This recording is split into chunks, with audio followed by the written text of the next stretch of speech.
திருத்தூதர் பவுல் ரோமையருக்கு எழுதிய திருமுகம் 3ஆம் அதிகாரம்.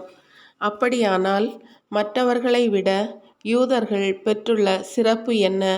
விருத்த சேதனத்தால் அவர்களுக்கு பயன் என்ன?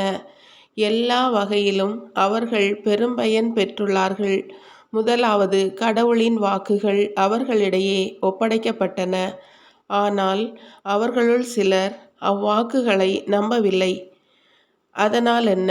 அவர்கள் நம்பாததால் கடவுள் நம்பத்தகாதவர் ஆகிவிடுவாரா? ஒருபோதும் இல்லை. மனிதர் எல்லோரும் பொய்யர், கடவுளோ உண்மை உள்ளவர் என்பது தெளிவாகும்.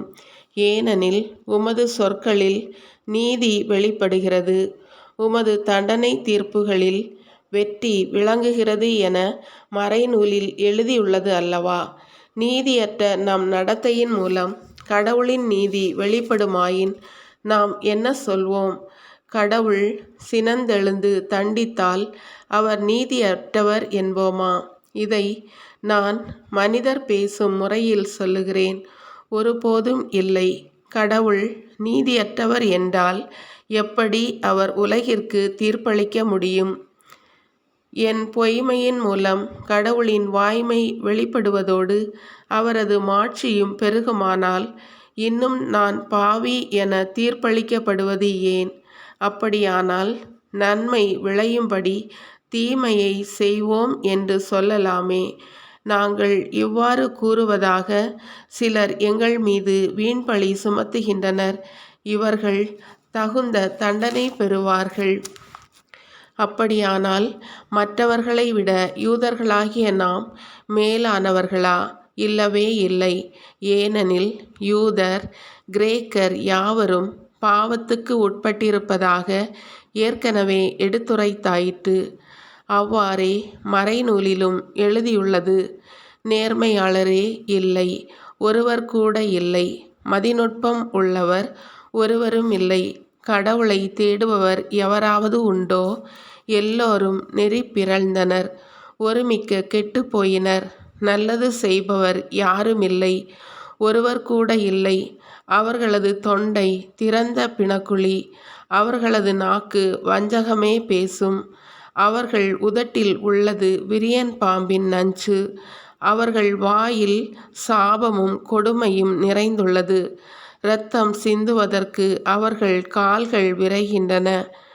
பாழாக்குதலும் அழிவுமே அவர்கள் வழித்தடங்களில் உள்ளன. அமைதி வழியை அவர்கள் அறியார். அவர்களது மனக்கண்களில் இறையச்சம் இல்லை. திருச்சட்டம் சொல்வதெல்லாம் அந்த சட்டத்திற்கு உட்பட்டவர்களுக்கு பொருந்தும் என நமக்கு தெரியும். ஆகவே இவர்களும் உலக மக்கள் அனைவரும் சாக்குப்போக்கு சொல்ல வழியின்றி இருக்கிறார்கள். ஏனெனில் திருச்சட்டம் சார்ந்த செயல்களால் எவரும் கடவுள் முன்னிலையில் ஏற்புடையவர் ஆவதில்லை. மனிதர்கள் பாவிகள் என்பதையே சட்டம் அவர்களுக்கு உணர்த்துகிறது. இப்பொழுதோ கடவுள் மனிதரை தமக்கு ஏற்புடையவராக்கும் செயலுக்கும் திருச்சட்டத்திற்கும் தொடர்பில்லை என்பது வெளியாக்கப்பட்டுள்ளது. திருச்சட்டமும் இறைவாக்குகளும் இதற்கு சான்று பகர்கின்றன. இயேசு கிறிஸ்துவின் மீது கொள்ளும் நம்பிக்கையின் வழியாக கடவுள் மனிதரை தமக்கு ஏற்புடையவராக்குகிறார்.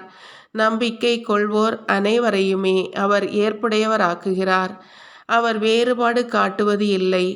ஏனெனில் எல்லோருமே பாவம் செய்து கடவுள் கொடுத்த மேன்மையை இழந்து போயினர். ஆயினும் அனைவரும் கிறிஸ்து இயேசு நிறைவேற்றிய மீட்புச் செயலின் மூலம் கடவுளுடைய அருளால் இலவசமாய் அவருக்கு ஏற்புடையவர்கள் ஆக்கப்படுகின்றனர். இரத்தம் சிந்தி மனிதருடைய பாவத்துக்கு கழுவாய் ஆகுமாறு இயேசுவை கடவுள் நியமித்தார். அவரிடம் நம்பிக்கை கொள்வோருக்காகவே அவ்வாறு செய்தார். கடவுள் கடந்த காலத்தில் மனிதர் செய்த பாவங்களை கண்டு கொள்ளாமல் விட்டுவிட்டார். இவ்வாறு மனிதரை தமக்கு ஏற்புடையவராக்கும் முறையை அவர் காட்டினார். இக்காலத்தில் தமது நீதியை கடவுள் பொறுமையோடு காட்டி வருகிறார். ஆம், அவர் நீதியுள்ளவர். இயேசுவின் மீது நம்பிக்கை கொள்வோரை தமக்கு ஏற்புடையவராக்கி வருகிறார். அப்படி இருக்க பெருமை பாராட்ட இடமேது?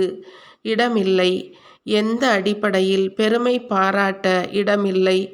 செயல்களின் அடிப்படையிலா? இல்லை, நம்பிக்கையின் அடிப்படையில்தான். ஏனெனில் திருச்சட்டம் சார்ந்த செயல்களால் அல்ல, இயேசுவின் மீது வைக்கும் நம்பிக்கையின் வாயிலாகவே எவரும் கடவுளுக்கு ஏற்புடையவராக முடியும் என கருதுகிறோம். கடவுள் யூதருக்கு மட்டுமல்ல, பிற இனத்தாருக்கும் அவர் கடவுள் அல்லவா? ஆம், பிற இனத்தாருக்கும் அவரே கடவுள். ஏனெனில் கடவுள் ஒருவரே. விருத்த சேதனம் பெற்றவர்களாயினும் விருத்த சேதனம் பெறாதவர்களாயினும் இயேசுவின் மீது கொள்ளும் நம்பிக்கையின் அடிப்படையில் யாவரையும் கடவுள் தமக்கு ஏற்புடையவராக்கியிருக்கிறார். அப்படியானால் நம்பிக்கை தேவை என வலியுறுத்துவதன் மூலம் திருச்சட்டத்தை செல்லாததாக்குகின்றோமா? ஒருபோதும் இல்லை. மாறாக அவ்வாறு செய்வதன் மூலம் திருச்சட்டத்தை நிலைநாட்டுகிறோம்.